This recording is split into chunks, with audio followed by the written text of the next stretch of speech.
Forget frequently asked questions. Common sense, common knowledge, or Google. How about advice from a real genius? 95% of people in any profession are good enough to be qualified and licensed. 5% go above and beyond. They become very good at what they do, but only 0.1% are real geniuses. Richard Jacobs has made it his life's mission to find them for you. He hunts down and interviews geniuses in every field: sleep science, cancer, stem cells, ketogenic diets, and more. Here come the geniuses. This is the Finding Genius Podcast with Richard Jacobs.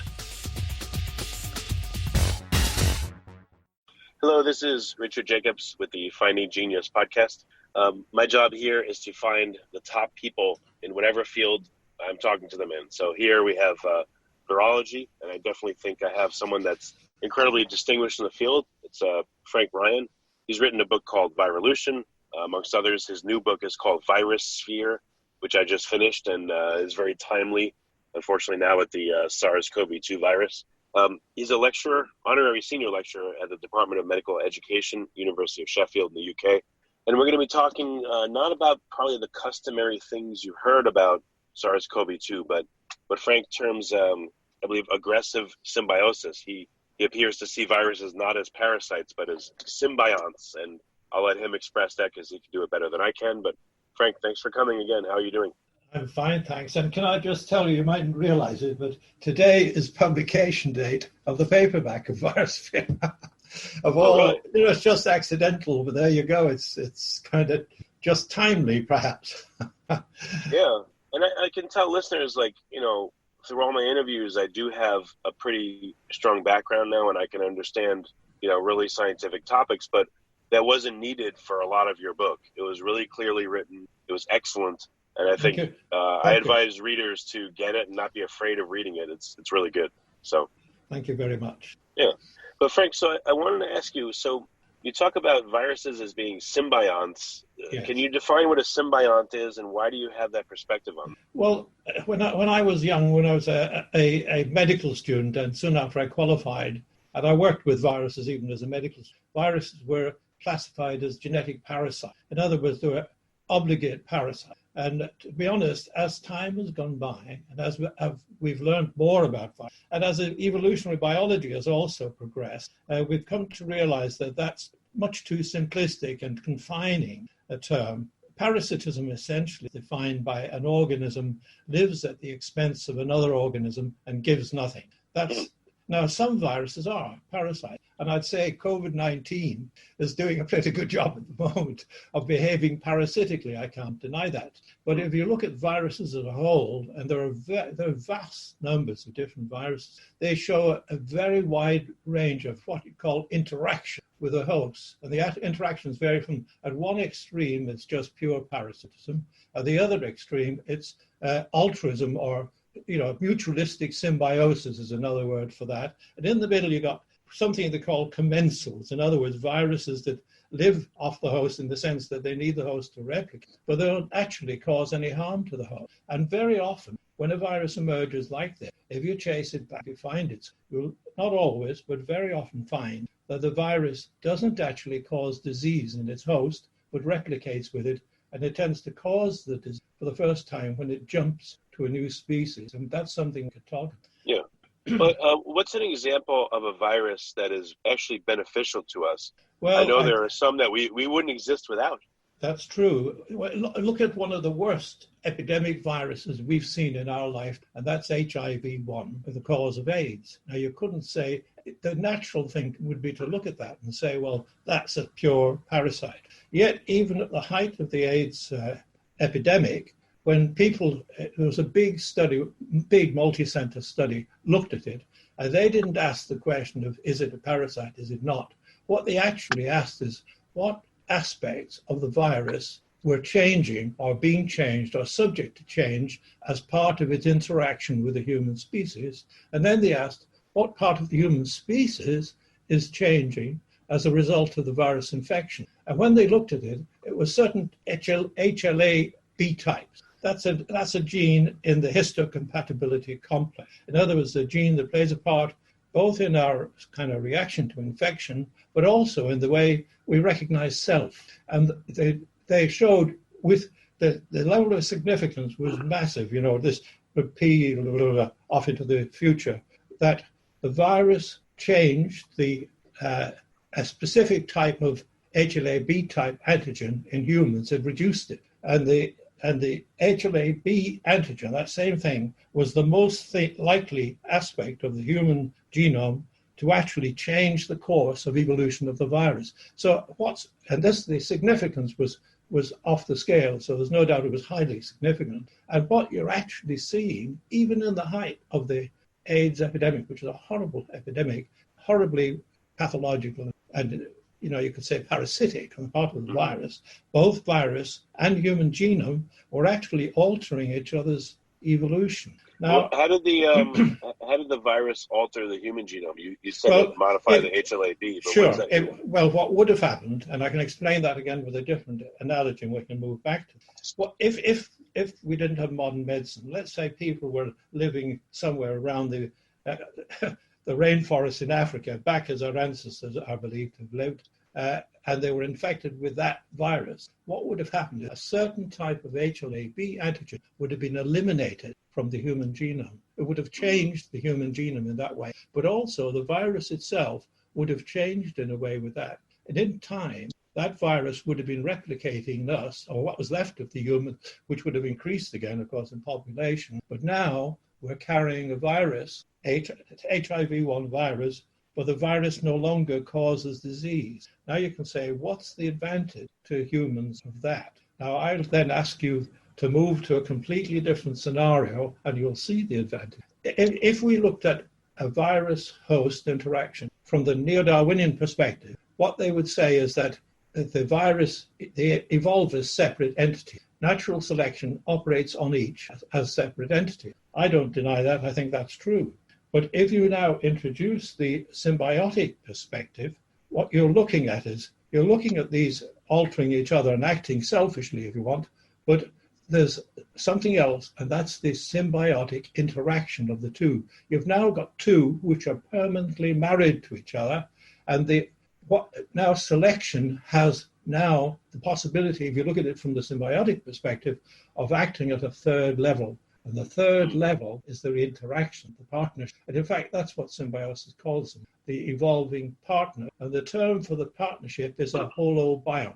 That's the symbiotic. So if I could restate this, a virus radically accelerates selection pressure, and the survivors now, the virus becomes part of them, and now the combined whole, the virus plus person, called a holobiont, now that continues to go through evolution and selection pressure, right. etc. If they remain separate organisms, such as the virus just replicates within the body of the person, then evolution will still be acting on both host and virus as separate entities, but it'll also be interacting on a third level. And the third level is the level of the whole group, the interaction. And now let me give you an example. In the 1950s, Australia was suffering a plague of rabbits. There were millions and millions of rabbits, and they were destroying all of the agricultural fields. And so the Australians decided, we're going to bring in a virus, and we're going to deliberately cause a plague of rabbits using a virus. And what they knew, people were aware already, that there was a rabbit that lived in Brazil, it was native to Brazil, called the Brazilian wood rabbit. That wood rabbit had a virus that was coevolving. Coevolving is the virological term for symbiosis. And it had a virus that was coevolving. This relationship had either developed into or had always been a stable relationship, and the virus didn't cause the death of the rabbits. It caused no real disease apart from a few little pimples of skin. Now, what they did is they brought that virus into Australia and injected it into, say, 30 or 50 rabbits. If they had brought the Brazilian wood rabbit, think about that, into Australia, what would have happened? But they didn't. They brought would have taken over, probably. Yeah. The rabbit in Australia would now be the Australian wood rabbit, and selection would have operated at the level of the interaction of rabbit and virus, because the thing that would have taken over Australia was the Brazilian wood rabbit plus its virus, myxomatosis. But because they didn't do that, you've got the virus hopping species. And remember, when it hops species, it's moving into a genome or a species that it's never encountered before, and you can't predict what the virus will do. But let me put it, you know what it did? It slate wiped the Australian rabbits, within 3 months of the rainy season starting, because this was a virus that was spread by biting insects, then within three months of the spread of myxomatosis through biting insects, 99.8% of the Australian rabbits were dead. 0.2% survived.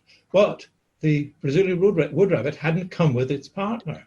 So the Australian rabbits, now that 0.2% had some resistance to the virus. What resistance means is they could live with the presence of the virus, but they were sickly. What happened is rabbits reproduce about 3 times a year. Within 20 years, you've got now an expanding rabbit population again in Australia, and you know what they're expanding with? A new partner. Myxomatosis virus, which is now no longer causing disease. You see how you've got to think of the partnership. Now, if you get a virus such as HIV-1, let's say a different retrovirus. HIV-1 is a retrovirus, but our human species has been infected with a whole series, probably something like 200 different retroviruses over the fullness of our evolution, going way past even the stage where we shared a common antecedent with chimpanzees and so on, going back way into the distant past as mammals. Yeah, that's what I was going to ask you. So there's at least 100 or 200 times that a virus has attacked humans or their antecedents. Definitely become attacked a part of them, and yeah, we've that's evolved right. because we've co-evolved with these retroviruses. Now, retroviruses are very different from a lot of other viruses in that the way in which a retrovirus reproduces is that it has a target cell, which is, for instance, in AIDS, it was a T4 lymphocyte, but it actually infected a number of different targets. Now, what it does in the targets, it's an RNA virus. You know, our genes are DNA, but there's a sister molecule called RNA. I call it the Cinderella molecule for reasons in the books, that the RNA is very unstable. DNA is very stable, so it's a perfect molecule for the memory that you need in heredity. RNA isn't such a perfect molecule because when it copies, it makes mistakes, much more so than DNA. But DNA can't copy itself anyway. It needs enzymes. Now, when the retrovirus enters a cell, it has its own enzymes, okay? One of these is converts the retrovirus's RNA into the DNA homologue. In other words, to its equivalent, the DNA. If you say GACT and GACU, GACT, the thymine of DNA is converted to uracil in RNA. Otherwise, the 3 other bases are the same. Now, it converts the RNA to its equivalent DNA. Then a second viral enzyme called integrase actually inserts the viral genome, the whole of the viral genome, into the chromosome of the host. It picks places in the chromosome at random. And so they're going to any chromosome. And what happens when you get an infection is you accumulate virus inserts, and these are whole genome viral inserts all over the chromosome. That's happening right now in Australia. You know, I have a quick question. I have a quick question for you here. So based on your book, it looks like you believe viruses are alive, and I believe that they're either alive or they're contingently alive, meaning when they enter into a target cell, they come alive. Is there a decision being made by the virus? Is there an evaluation? The virus is saying, I'm going to be a parasite or I'm now going to be symbiontic. No, I think how does that happen? A virus can't think. It can only do what its genome instructs it to do. And so the relationship develops. The thing that controls the development of the relationship between a virus and its host is only one thing does that, and that's evolution. So whatever is driving the reproduction of the virus and the reproduction of the host and the partnership are evolutionary forces. And that's all that drives them. But if you get what we're seeing now with the retrovirus, that you're getting a genomic union between the virus and host, now you get a really big change in the level of action of natural selection. Natural selection now must act at the level of the holobiont because that's the only thing there for it to act on. And natural selection will now select the holobionts, the best chance of survival. And of course, it'll be survival of virus plus host because they're both united in a single genome. And I call this a holobiontic genome, a genome that's made up of two or more quite separate and very different evolutionary lineages. And so now selection will select a gene or change in a gene that enhances the survival of the holobiont. Now remember, retroviruses have little bits at the end of the genome called LTRs. The LTRs are the regulatory regions of the virus. They're very powerful. They're lying next in our human genome, sitting next to human genes and human genetic sequence. If they land near the human genome, they have a tendency to take over the regulation, the promotion of the genes. And if the viral promoter is better or more efficient at doing what it's doing, what does selection select? It selects the viral control of the gene. Huge numbers of human genes have viral promoters sitting next to them, which are controlling them. For instance, the globin, hemoglobin in your blood. Yeah. The globin is a protein molecule. 3 out of the 4 key regulators of globin production in human are viral. So what have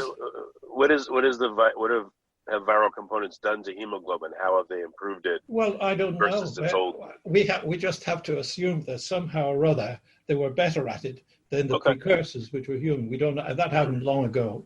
Right. But there are all sorts of other strange things. People tend to think, well, look at all these retroviral inserts. They, some of them have lost the genes. All you got left is the regulatory regions with an empty or destroyed genetic thing in between.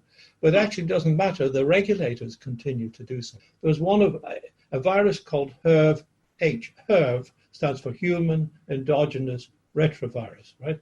HERV. Right. And HERV-H has got about 210 inserts into the human genome. Now, people say, well, look at them, all those HERV inserts, they're genetic regions, the code for the envelope and this part and that part of the virus. They're all silenced by mutations of various sorts. So those inserts must be junk because they couldn't be doing anything. Not so, because people working with the early drugs they had for AIDS, when they treated the very early embryos of mice to a drug that was used in the treatment of AIDS, the embryos stopped developing. Then they discovered that what they're doing, we now know one of the many things that these viral things are doing, and what they're doing, the HERV-H group are doing, is they're controlling the embryo, including the human embryo, in the very earliest stages. When you get a ball of cells, and each cell is pluripotent. So if you just took one cell out, it would form a whole human being. They're pluripotent. Right. If you treat an embryo of a mouse, say, at that stage to a drug or something that stops those HERVs working, and they can use a thing called RNAi, which will switch off those HERVs. That embryo every cell in the embryo turns into a fibroblast, and embryological development completely ends. So we know now that one of the things these do, because we're still discovering this, it's all very new, we're discovering that what the HERV-H does is it maintains the embryo of the mammal in that state of pluripotency. And it's very important it remains pluripotent for those early days, of the developing embryo. And there are others doing all sorts of strange stuff like that. So in other words, they're part of us. Now let me tell you another story. Well, quick question before the next story. Okay, go on. Do only retroviruses endogenize into our DNA? No, we're beginning. Well, they're the best at it, but other viruses do it, and different ones do in different sort of animals. But in mammals, the most important by far are the retrovirus. Now, what happened is some American researchers discovered quite a while ago now that the envelope gene is the covering of the retrovirus, and they discovered that the envelope gene of a certain retrovirus, right? I won't tell you what it stands for. ERVWE1 is the name. They have these weird names which don't mean much to anyone. The envelope gene of that retrovirus actually fuses all the lining cells of the placenta into a single monolayer. So there are no sort of breaks. Where cells normally you have junctions between the cells, and that's an extremely fine membrane. So everything coming in from the mother to the fetus to feed it, and all the ways going out from the fetus to the mother, has got to pass through that membrane. They discovered, these guys, that the thing that fuses all those cells together is the envelope gene of the retrovirus, ERVW. So in other words, the virus is now giving the human reproduction an ability it didn't have before. That's a viral ability. Our human genome wouldn't normally have that fusion ability. It's called fusogenic ability. Only viruses have that. So that was a big discovery. Yeah, I think you said in your book that there would be no placental mammals without symptoms 1 and 2, right? Well, that's true because they found a second retrovirus sits up, its envelope gene sits just under the surface of the placenta, and it blocks the maternal rejection of the fetus. Fetus has got half its antigens come from the father. They're alien to the mother. The mother's immunity, if it detected them, would destroy the fetus. But there's a second virus that lies under the membrane called FRD, and that one blocks maternal immunity getting to the fetus. Now, so we knew, all right, in humans, 2 viruses are vitally important to placental function. When they go wrong, you get trouble with pregnancy.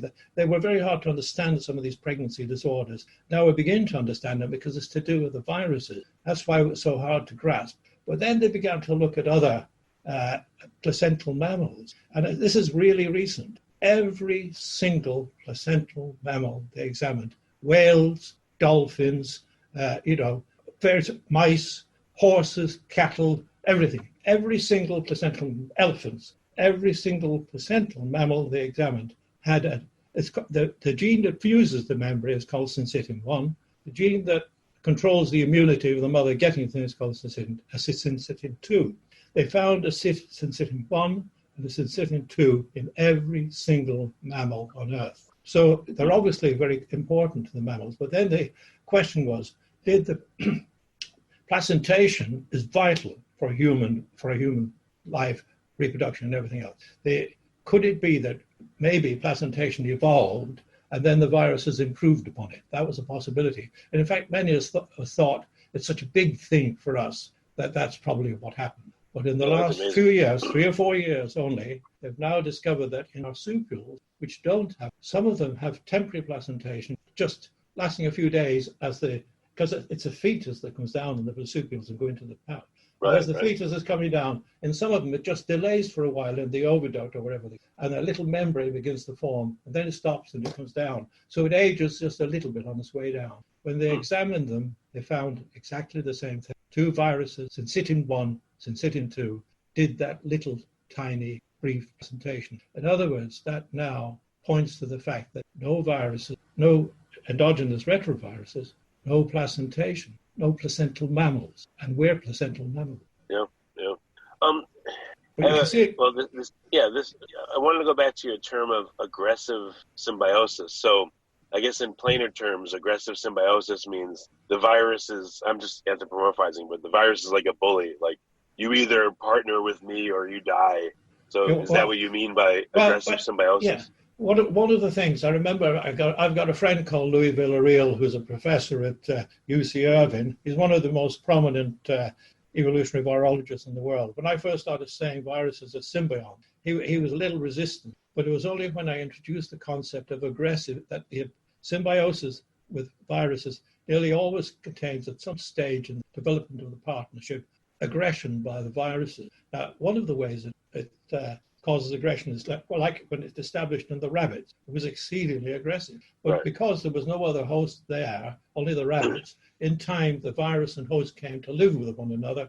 But what it did is, through the aggression of its attack, if you want, on the rabbits, the epidemic of rabbits, the virus was selecting a genotype. And it's always selecting at the level of the part of the genome that deals with friend or foe, foreign or dealing with infection. And the virus selected a subtype of the genome of rabbits that could live with it, which was only 0.2% of that rabbit population to start with. In other words, it's actually picked a little subgroup of the rabbit population that can live with it. All the rest got slate-wiped. And then the virus and host co-evolve with each other. So it begins with extreme aggression while the virus is trying to find a portion, if you want, of the host, species genome that it can live with. That's exactly what you're seeing, with the coronavirus and with any other virus. When they enter a new host, they'll be very aggressive to the ones who can't live with it. Gradually, that type of genome of the people that can't live with it will be wiped out. And the virus selects for a different, it could be a majority, it could be a tiny minority, as with the rabbits, but it's choosing its running partner, and it's choosing it at the genetic level, and it employs aggression in order to do so. I'll give you another example. You've got, in Britain at the moment, we had red squirrels were native to the UK. Grey squirrels are native to the Americas. Some people brought the grey squirrels over to Britain, I don't know why, but they were carrying a virus, a pox, this time a pox virus. That virus is wiping out the red squirrels here right now. I heard koala is the same thing. It's happening. Well, in Australia. I was going to talk about the Australian. Yeah, the koalas on an island off the coast of Australia were put there about 120 years ago, and none of them have the koala retro. None of them. So obviously it's arrived since then. But now it's been coming down from the north of eastern Australia to the south, and all of the koalas in the north, it spreads sexually. It's a retrovirus, and that's what they do. It's every koala in the northern area now contains the retrovirus. Halfway down, about 2/3, and at the bottom, 1/3. In other words, it's an epidemic that's been sweeping down from the north over a little more than a century. The koalas, some koalas have already got 100 retroviral inserts. I want to ask you a question here. So I see three possibilities. I know they're not all the possibilities, but one is the virus enters a creature, it's not compatible, it kills it. Yeah. Two is the virus enters a creature, it's compatible enough so that the creature is sickened but can live with the virus. And yes, I don't know if three is separate. Three, maybe the virus enters the creature, it's either compatible or not, but it endogenizes into its DNA. Yeah. Why would a virus endogenize into a creature's DNA? Because essentially that's the end of the line for that virus. I mean, it continues in a way, but not as a separate entity. Yeah, viruses will sacrifice themselves for the partnership. Let me think of a decent example. Yeah, okay. It's pretty altruistic of them. Yeah, no, it isn't altruistic. It's the evolutionary force as always. But among the insects, have you heard of the hunting wasps or parasitic wasps? They're the ones that lay their eggs inside the caterpillars. Yeah, that's horrible. And in spiders and everything else. But think of it. Here you got a wasp, right? It's got a virus that's either living in its ovarian tissue, or it's actually, and you were asking me about endogenous, or it's actually endogenized into the wasp genome. At least half of them have gone into the wasp genome. When the wasp wants to lay its eggs, the virus emerges from the wasp ovary to coat the eggs on the way out. Then the wasp lays its eggs, say in a caterpillar prey. Now, in the caterpillar prey, think about this. That virus, which has actually only been co-evolving with a wasp, actually takes over the metamorphosis of the caterpillar and prevents its development into a butterfly or whatever it may be. It also then tells the caterpillar genome, you're going to secrete sugars and other stuff to feed the larvae that develop from the eggs that have been injected, right? Then the larvae eat the wasp from the inside. You know the film Alien? Yeah, I know. It was based on this. That's why it's terrible. It was based on this relationship amongst the insects. And the caterpillar doesn't develop, it just feeds the wasp. And even the virus even suppresses a caterpillar's immune system would destroy those eggs easily. But the virus actually prevents the caterpillar's immune system from doing so. Then when the caterpillar ruptures and all the larvae come out and develop into wasps, but the virus in that caterpillar dies with it. When the caterpillar dies, the viruses die with it. But of course, it hasn't died back in the insect. You've got to think of the relationship, not the virus, the relationship. The relationship is still there in the insect, and it's succeeded in producing more wasps, which will be carrying more viruses in their ovaries. But that's weird because the virus has endogenized into the wasp. Yeah. It seems to be just a partner that is there for the wasp, itself. Yeah. But then in this instance, the virus seems to take back on its original role and act independently of the wasp itself, but then again, not. It's just strange. Yeah, that's true. Yeah, because in this instance, the virus is inside the wasp, either in the wasp's genome or it's in the ovaries close to where the eggs are laid, but it never becomes part of the wasp's makeup. In other words, it doesn't express itself as part of the wasp's makeup. So, okay. I have a question for you. I don't know if this is answerable. I've learned a lot about extracellular vesicles, and there's RNA in them, and they change gene expression of their targets, and et cetera, et cetera.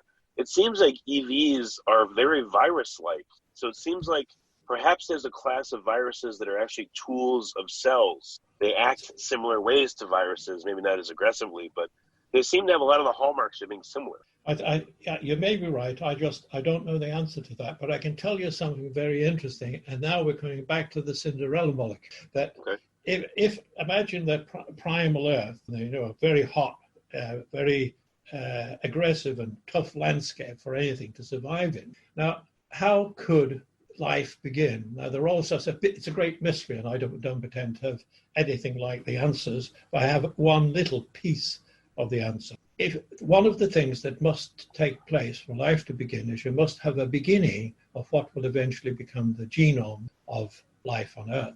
Now, if you form a string of the nucleotides that make up DNA, what happens? Nothing. It can't copy itself. DNA needs DNA polymerase in order to replicate. And polymerase is a very complex enzyme. But if you form a string of, say, 80 or 60 or something RNA nucleotide, very similar to DNA, but just that one little change from time into uracil, RNA is capable of acting as its own enzyme and replicating. Now you've got a hint of something that might have happened very long ago on the very primal Earth. The other thing about viruses, now, if you construct artificial viruses, if you make sort of self-replicating, say self-replicating RNA entities, you can make them in the lab, you can do it by computer modeling, and you can look inside the blood of patients suffering from things like AIDS, watching the behavior of the viruses. In every case, you get smaller pieces of RNA that parasitize, if you use that word, the replicate. So as soon as you create self-replicating entities, smaller entities hitch a ride and take advantage. And I think you're seeing the beginning of the virus-host relationship, even at that level. And that suggests very strongly to me that the first evolving cells, protocells, we call them, much simpler than our cells, were almost certainly coded by RNA, not DNA, because the RNA could copy it. You had the first prototype viruses were the little things that hitched a ride and used it to replicate, because they'd replicate once they hitched a ride. How could there be a drive to do that in such a simple arrangement of molecules? You know how? Natural selection. A replicant that replicated better would be chosen. A replicant that didn't would be selected against. So you've got what you do when you do it on the computer simulations, or you do it with actual little RNA molecules and all that. You actually find natural selection operating just as you'd expect. Yeah, that's amazing. Yes. There are viruses. So essentially, there are viruses that parasitize other viruses or endogenize into other viruses too. Yes, they do. They can hitch a ride on viruses and do that too. So they don't actually need cellular life forms. But for the most part, of course, viruses do. And what it is, I've written chapters. I haven't yet sent you any of these. These are chapters for very highly technical books. I only just finished another one for a book for Nature. And in this, I've looked from the beginning, this sort of prototypical beginning of life on Earth right up to the present. And when you examine it, like the evolution of photosynthesis, the evolution of this, that, all these big steps in life. At every step, because you've got things on Earth that are still at that step, they haven't come forward. In every single step, when you look at them, you find interacting viruses. So I think they played a very important role doing the usual virus thing in changing hosts and contributing in an aggressive way. It's an aggressive symbiosis with all of life, has developed with viruses interacting with hosts from those very early kind of RNA viruses. I'm sure that the DNA viruses, which are more complex, would have involved viruses taking bits from hosts and so on. So viruses would have used hosts to speed up the viral evolution. But what happens when a virus is inside of a cell? Why is there a latency period, you think? Like with the coronavirus or the flu or whatever. Why would there be a latency period? How is the virus knowing when to attack? No, I think what happens is the virus enters for instance, a coronavirus only goes into the cytoplasm of the cell. It doesn't go into the nucleus. And the first viral gene to be expressed, it causes, the viruses have their own gene. And the virus has its own, I was talking about DNA polymerase. Remember the polymerase chain reaction forensic? But the virus has its own RNA. So what the virus does is as soon as it enters the cytoplasm of the cell, you get all the little factories called ribosomes that make protein. So the virus latches onto the ribosomes, and it'll be all over the place. Billions of viruses doing this. They latch onto the ribosome, and they instruct the ribosome to make the first viral protein called RNA polymerase. Once the ribosome, because they've now taken it over, the ribosomes. Once the ribosome makes RNA polymerase, what does that do? It copies the viral genome. So you now immediately, from the first step, the second step is that protein that's formed on the virus's own instructions will now replicate viral RNA genome. That's all that's necessary. It doesn't need to touch the nucleus at all. It's all done in the cytoplasm of the cell, and the entire virus is assembled there in the cytoplasm of the cell, and then it goes back out through the membrane into the mucousy kind of irritated secretions outside, and is coughed up and out as little globules of liquid for other people to breathe in. Well, why would it take X number of days for a given virus I to think that itself a sickness? I think that the reason for that, I might be wrong, but I would think that the likelihood is that it begins to happen. There aren't many viruses at first, and gradually the viruses build up until you get very large numbers of billions now coming out with every cough. And at that stage, they're highly infectious. Well, it's funny. I always pictured one virus entering into one cell, but isn't that millions of viruses? I would think. To the virus, the cell. It isn't the size of a double-decker bus. It's much bigger. It's the size of a ship. The cell is the size of a ship to a virus. So you'd have lots of them along the margin of the cell. I used to work with bacterial viruses, and if you look at the bacterium that's infected by viruses, you'll find a number of viruses all over the bacteria infecting it. They do it multiply. Oh, okay. It would be interesting if it was like sperm and egg. Once a virus enters a cell, it changes the cell membrane to prevent other viruses from entering into it. Yeah, it might prevent other viruses, but doesn't prevent others of its own strain entering. Put it that way. They work together. Oh, that's the other thing. There's all sorts of things I haven't told you. Is that there's something weird about RNA viruses and RNA self-replicators, even much simpler things. When RNA self-replicates, you get like an important mutation. It's replicating. Imagine it's there and they're moving out with little chains, and then you get important mutation here. After that mutation, all the viruses that has that mutation act as a swarm. I don't even understand it. They act as a swarm, and anything within that swarm, even if it's slightly defective, is much more likely to reproduce. In other words, it's selected for because it's a member of the swarm. It's something peculiar to RNA. Where do the swarms occur? Inside of cells or just outside? Inside of an infected host. So in AIDS, it's in the bloodstream. If you look inside the bloodstream of an AIDS-infected patient, you've got these tiny little swarms, and there's a group selection then for the swarm. So any member of the swarm, even if it was a bit defective, would actually have a greater chance of survival, be selected for, than a solitary virus outside that was actually much stronger than it. And why that happens, I don't know. What does a swarm look like, though? They would look just like the others, but of course, genetically, they'd all possess that common mutation. No, but is the swarm behavior happening with X number of viruses inside of cells in the host? Is it a distributed phenomena over? Yeah, they're being selected for. So there's a selection happening at swarm level. Louis Villarreal thinks this is the beginning of a sort of intelligent behavior. It's very, very primitive.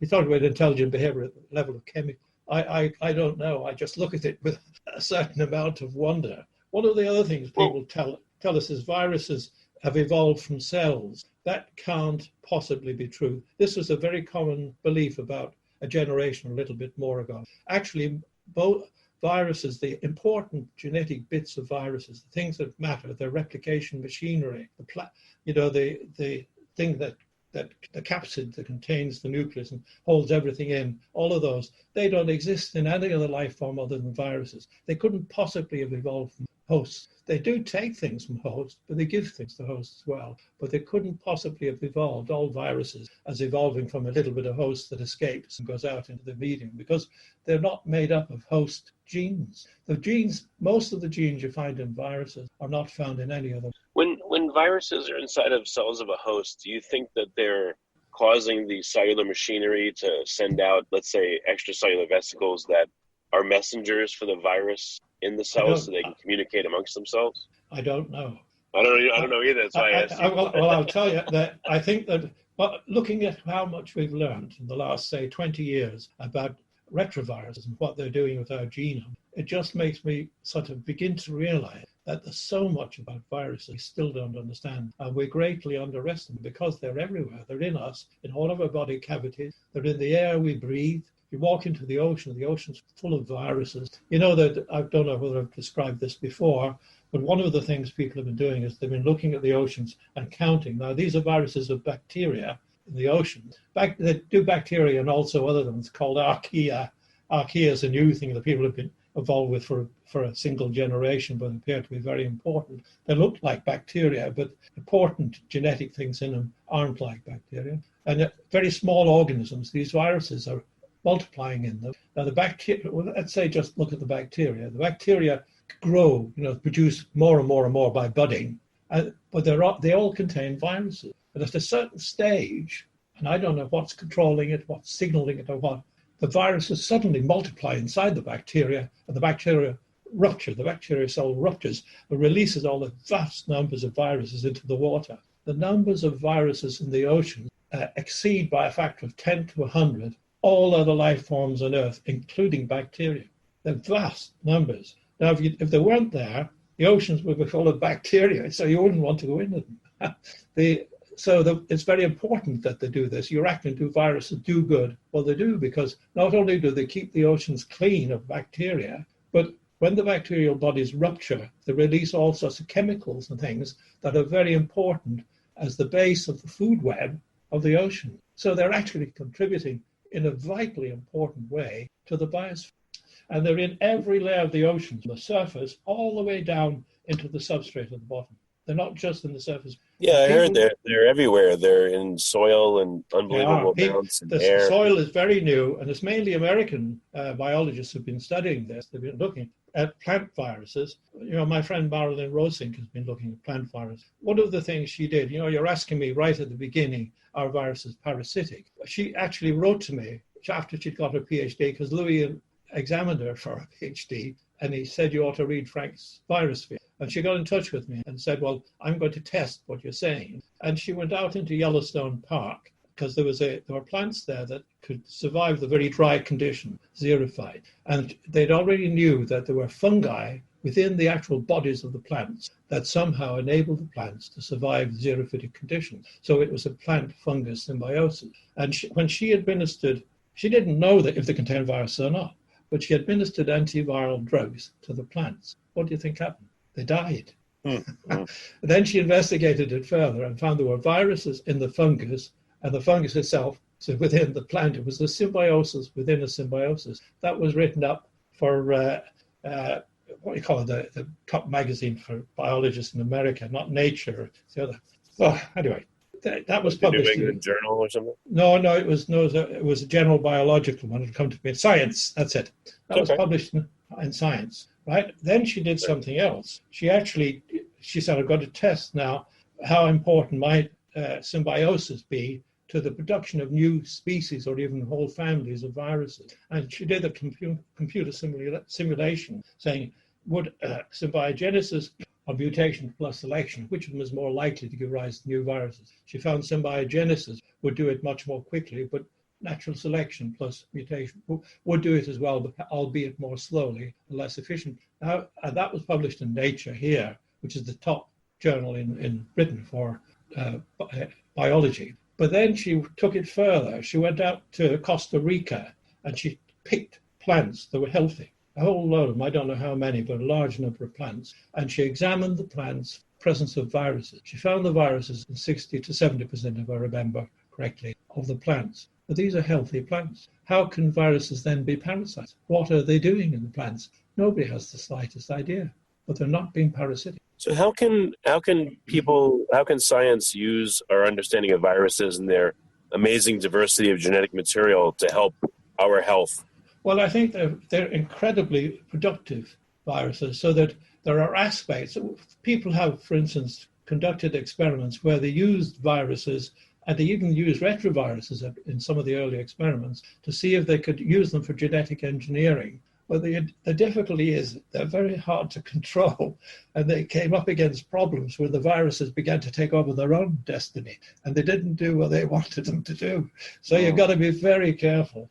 Working with viruses, I don't think you can use them in that sense, but I think if we looked at how viruses can insert themselves into chromosomes, or how viruses work with the bacteria and organisms in soil, how viruses work with the inside the human gut, for example. I think in time, because we just don't have the knowledge yet, but I'm sure that in time, people will begin to use that extraordinary power of viruses to do things. But at the moment, we're being very cautious. If you use them, it might not continue to control them. But I think people are using aspects of them. They might take a viral gene and use that for some purpose. I'm sure if you Google the use of viral genes for medical health purposes or something like that, you'll get something comes up. People will be trying. So if viruses are alive, and if people can create viruses, does that mean that people can create life?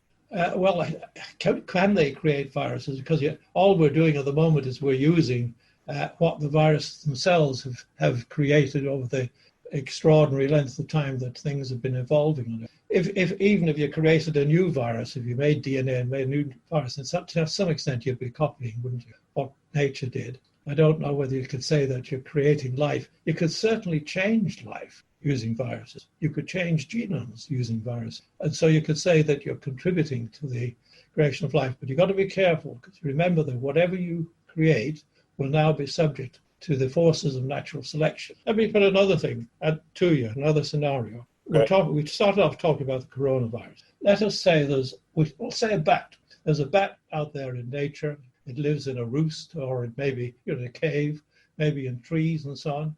Another bat comes along and begins to threaten its territory, maybe a more aggressive bat or something, and threatens that one. Each of those bats will contain anything up to about 16 or more viruses that are co-evolving. What if one of these bats had a virus that, if it jumped to another bat, was extremely aggressive? And what if the other didn't? Which of the bat plus virus symbiosis would survive?